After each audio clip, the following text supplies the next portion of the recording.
I first met Tom back on day 10 of the Stranger Project. I was walking down the street and I saw him seated at a bench, and I actually walked right past him. And I got about 20 feet away, and I thought to myself, no, the reason why I'm doing this project is to break out of the confines of judgment, to broaden my reach. So I went back and I asked Tom if he would speak to me, and I explained what I was doing, and he said, sure, I'll chat with you. Tom told me that he had worked in a paper and pulp mill for 38 years before taking an early retirement. He was diagnosed with a cancerous brain tumor and spent several months in Vancouver General Hospital in the cancer ward. He was so touched and moved by the care and love and attention of the nursing staff that he donated $17,000 of his own money to the cancer ward to be able to buy a piece of equipment that they were lacking. Tom's story is woven throughout the tapestry of the 297 stories that I've collected so far for the Stranger Project. About 5 years ago, I took a serious dive into social media.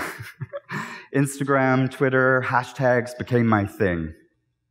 Looking back, I recognized that the more I became connected online through social media, in real life, I was actually disconnecting. I was spending time online, but not with my community, whether that be the people that I work with, personal friends, people that I see every day in the coffee shops. I was plugging in and tuning out, as they say, but in reality, I was withdrawing. I'm a social media addict.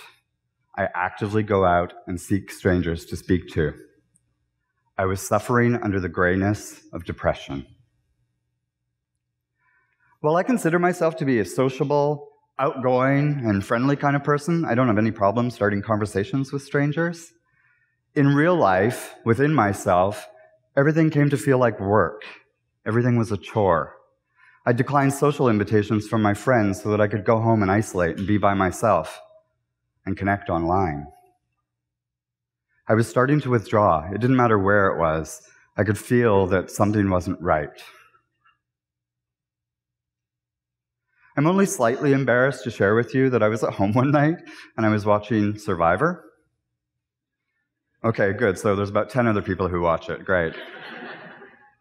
It was that episode where they bring out the loved ones and the family members. And the contestants get all emotional and they're crying and sobbing, and some even collapse in a heap on the ground as if they hadn't seen their loved ones for like a year. It's been like not even 30 days. And I thought to myself, if I was a contestant, who would that person be for me? The truth is, I couldn't think of anyone. The disconnect was complete.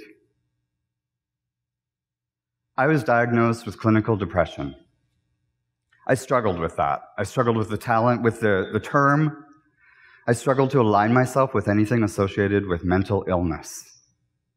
Not that I thought anything was wrong with it for other people. I struggled with it related to myself, related to what my personal thoughts of mental illness were, related to what I thought was the stigma that people saw of mental illness.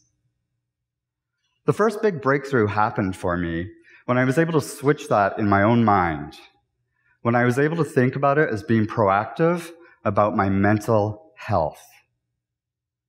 The floodgates opened. One of the aspects of the depression manifests for me is isolation. And circuitously, in isolation, I get a heightened sense of depression. I wanted to do something that would absolutely ensure that I would leave my house each and every day. I wasn't exactly sure how I was going to do it or what this project would be. I'd been toying with the idea of doing something about connecting with strangers. I am kind of a social person. Some of my friends have described me as being an amateur social scientist, which I thought was great until I figured out what the acronym was. So I was sitting at home, January 1st, good day to start a new project, good day to start a new life. It was a sunny day. I wanted to go out. I wanted to go for a walk. I was encouraged. I was ready. I didn't know where I wanted to go. So I decided that I would go out and I would wander around and I would see if I could get a stranger to speak to me, to share their story. And that's how the Stranger Project started. I've kept the conversations with the strangers all about them. I've shared very little information about myself throughout this project, until now. I was a stranger to all 297 people that I've met, and now I'm actually friends with a lot of these people. There's actually a number of the strangers here in the audience today, which warms my heart. I wanted to talk today not only about why I started the Stranger Project, but also about the impact that it's had for me personally.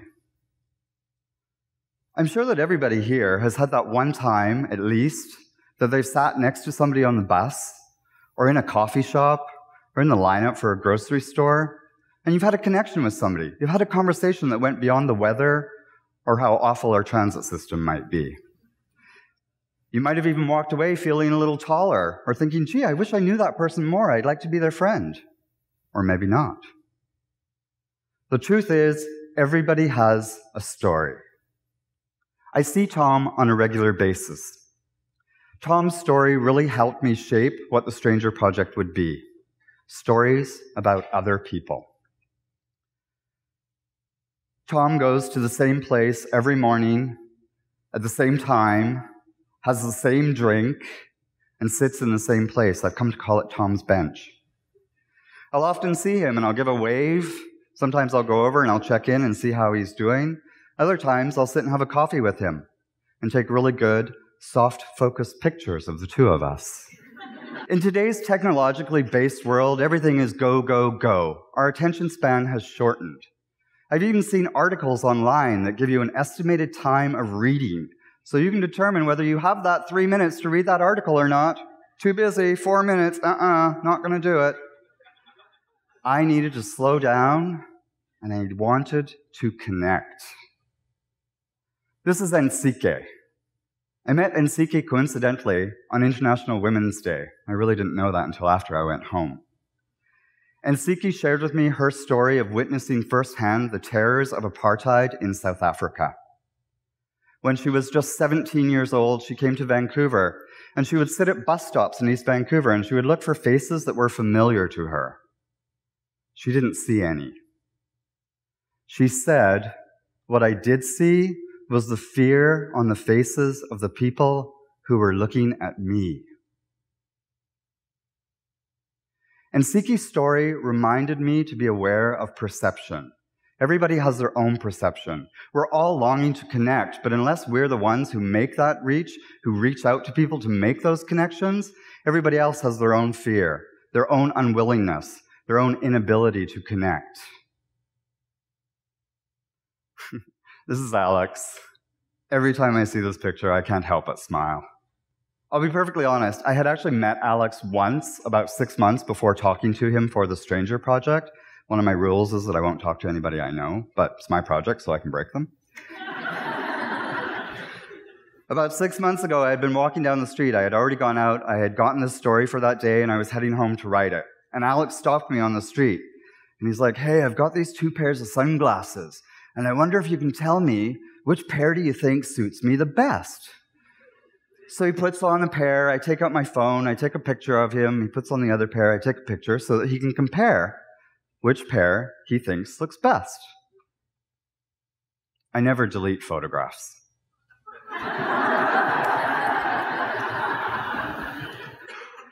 We decided that he was so good looking, he could rock either pair.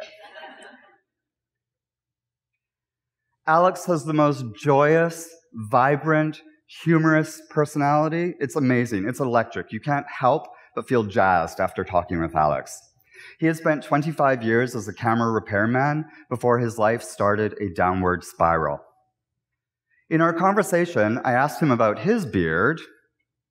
He told me that he grew it. I was interested. It was amazing. He told me that he grew it so that he could be himself. He said that when he was clean-shaven and short-haired, he would get stopped by the Vancouver Police Department on average twice a week, and they would say to him, "You look like a person who did this. You fit the description of this person." He said, "I grew the beard so I could identify myself." A few days after posting Alex's story on the Stranger Project, I got a message from a woman. She had read Alex's story and she saw him on a bus that was traveling from one side of town to the other. And she went over and she sat down and she spoke to him because she'd read his story. She said that everything I had said about him, how warm and wonderful and kind and funny he was true, and that she was really glad that she had an opportunity to engage with him. About 2 weeks later, I saw Alex in a completely different part of town. He was so delighted to tell me about this woman who had spoken to him on the bus, and what a great conversation they'd had. This is community. This is community building. This is a stranger project coming back full circle. I was so thrilled and somewhat disbelieving when Alex casually looked at me after 3 weeks and was like, "Oh, hey, Colin." He remembered my name. He knows what I do on a personal level. This is what it's all about. This is community, making those connections.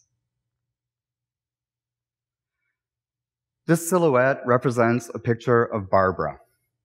And I don't have a picture of Barbara because she passed away. I was sitting with Tom on Tom's bench one day, having a conversation, and his friend Barbara showed up, and he introduced me to her. They had met 3 years before at the cancer clinic, and they had bonded instantly. And they made an agreement with each other that they would be there to support one another, no matter what happened. Tom told me that I should speak to Barbara, that he thought her story would be great for the Stranger Project. Barbara had heard about the Stranger Project through Tom. She'd seen some of the stories, and he'd been included in some media about my project. I felt a little awkward asking Barbara to share her story with me there. One, because I didn't want her to feel put upon that she had to share it with me. And two, I didn't really want to have her edit the story because Tom was sitting next to us, and just timing. So we had a nice little conversation. I said my farewells, and I went about my day to meet my stranger for that day. About 30 minutes go by, and I hadn't met anybody, and I thought, I wonder if Barbara's still sitting at Tom's bench. And I went back, and sure enough, she wasn't there. Almost every day for about the next 3 weeks, I would go out of my way to just swing by Tom's bench and see if Barbara was there, but she wasn't. About 4 weeks after this conversation, I was having some difficulty sleeping. I woke up at like 5:30 in the morning and thought, coffee. It's a great thing when you can't sleep.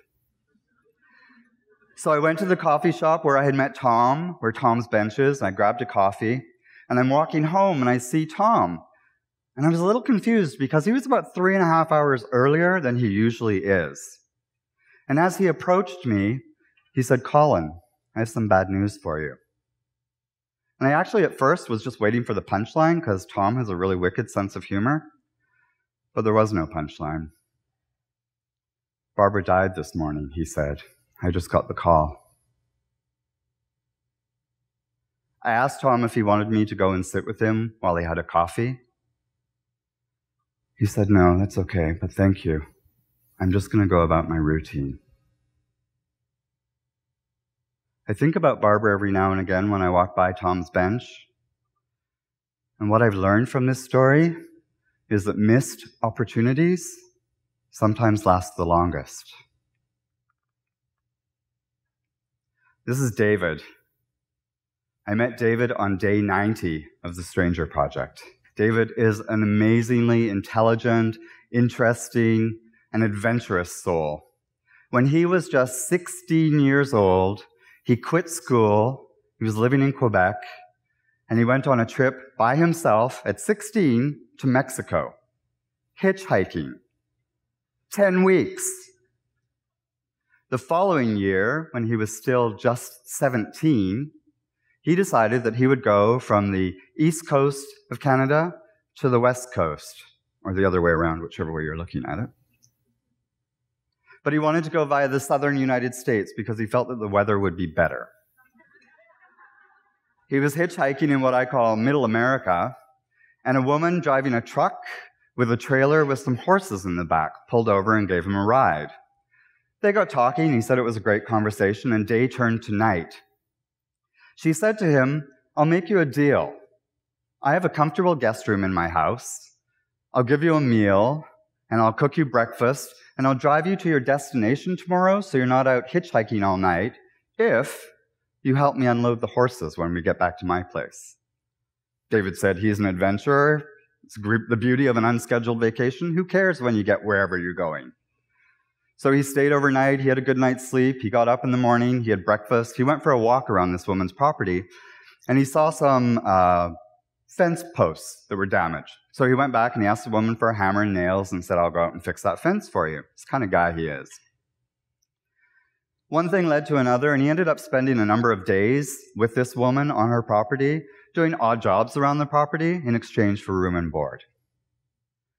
He finally decided to hit the road, carried on, made it to the west coast of Canada, and headed back to Quebec. He and this woman kept in touch via mail. I don't think there was email back then. He got a letter from her about a year and a half after staying with her, telling him that her and her family were relocating to Quebec. When they got to Quebec, they reconnected and they went for coffee. And the woman brought along her daughter, who was just a couple of years younger than David. David and the daughter started dating. They've been married 47 years now. They have 3 children and 9 grandchildren. What this story tells me is to take risks, to be brave. Life is exciting. Color outside the lines. Take those chances. Be open to opportunity. The most unexpected things happen in the most unexpected ways if we're open to it. Most of the stories of the people that I meet and have spoken with on the 297 days that I've been doing the Stranger Project lift me up. They help me put my own life into perspective. I'm not an expert in anything, but I know a lot of little things about many things. I can only share my own personal experience. What I do know for myself is that when I avoid the things that are troubling me, the things that challenge me, or the things that I'm struggling with, they never go away. In fact, they often get larger. Conversely, if I ignore my dreams, my hopes, and my aspirations, they can actually wither away. They can die, or just become a far-off, distant memory somewhere in the back of the Rolodex in my mind. I wanted to chip away at the grayness of depression, one day at a time, one stranger at a time. If we want to live in a community that is connected, we need to be the community member who reaches out and starts those connections. Our challenge is to be that person who goes out, who has those conversations, plant the seed of connectivity, and sit back and watch it flourish. Be the friendly you want to meet so that you can be not a stranger. Thank you. Thank you.